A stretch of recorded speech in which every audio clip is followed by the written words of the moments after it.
Preparing Nellie to do a day's work has become a well-practiced routine. OK, Peter, the keys are in. Right, keys in. Can you check this oil level, please, Harry? Oil OK. Right, can you check this temperatures, please, Malcolm? OK, disc up to speed. Hello, alternator house. Disc oil and temperature OK. Is it OK your end? Motor, alternator on. OK for standby. Switch on standby, Peter.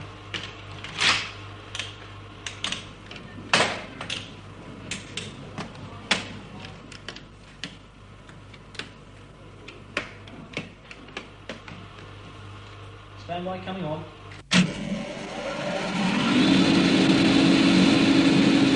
OK, HD coming on. The computer is ready for use. At this school, they learn to use it early. In the first form, they're taught how it works by playing at being a computer.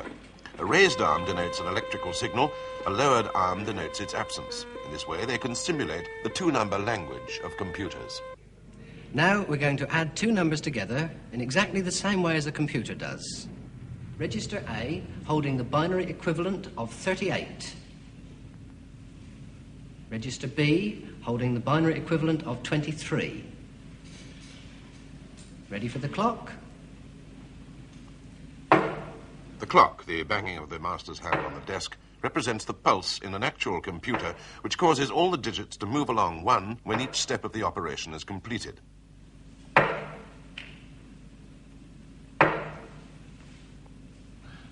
And the answer, 61, in Register C. Now the same sum again. Register A, holding the binary equivalent of 38. Register B, holding the binary equivalent of 23. These two rows of boys to the master's left are the numbers to be added. The two boys at the far end of each row are at the business end where the calculating is done. As each pair of digits reaches the far end, its sum is computed by boys representing the adder. The sum is then fed step by step into the front row of 6 boys until the addition is complete. And the answer, 61. The computer completes each step in the adding process in a fraction of a second. The flickering digits on the oscilloscope represent the same binary code as the boys' arms in the classroom. The boys have written a number of programs for the computer. One program tests the speed of your reactions. When the note changes, you press a button. Being tested here, the physics master, who supervises the project, but believes in allowing the boys to do almost everything for themselves.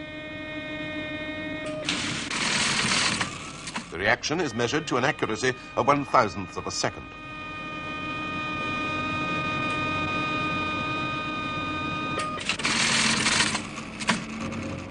The boys haven't yet got round to training the computer to play chess, but already it's very good at one of the simpler games.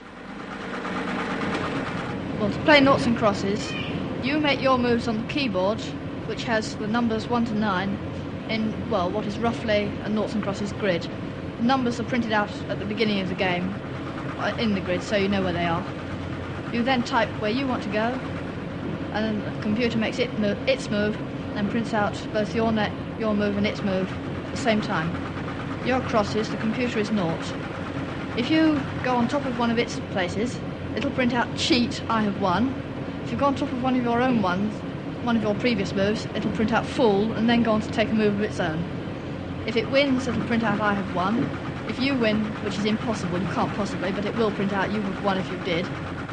It'll print out a draw if it can't go at all, because everything's full up.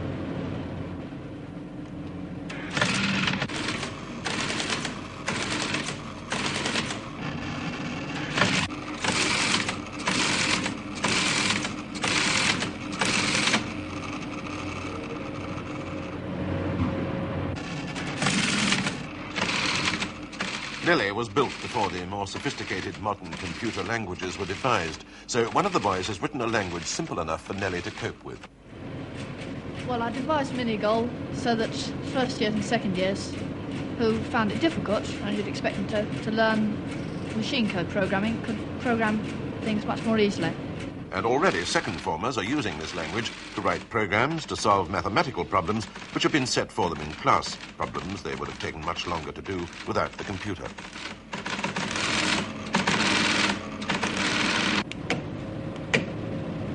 number 16. Junior boys also lend a hand with maintaining the computer.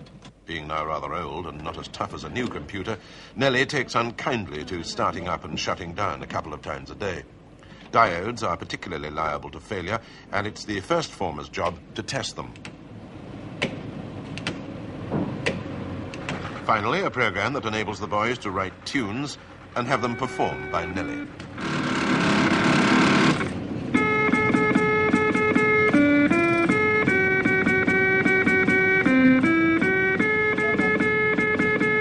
The boys have calculated that Nellie fails on average once in every 12 hours of running time. When this happens, they go into their breakdown routine. HT gone off. Thermostats. Check thermostats, please, Peter.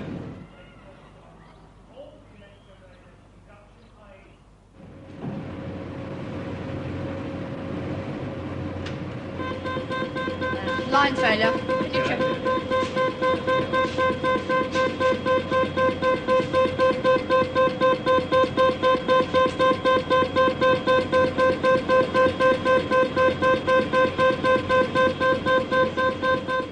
Coping with faults like this one gives the boys a fundamental lesson in electronics.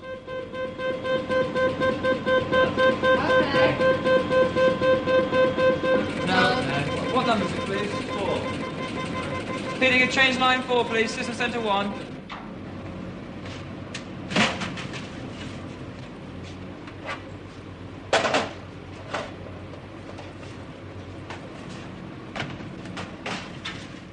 Most adults still find computers a bit of a mystery. But for youngsters like these, brought up in a world of diodes and transistors, there's nothing mysterious about a computer.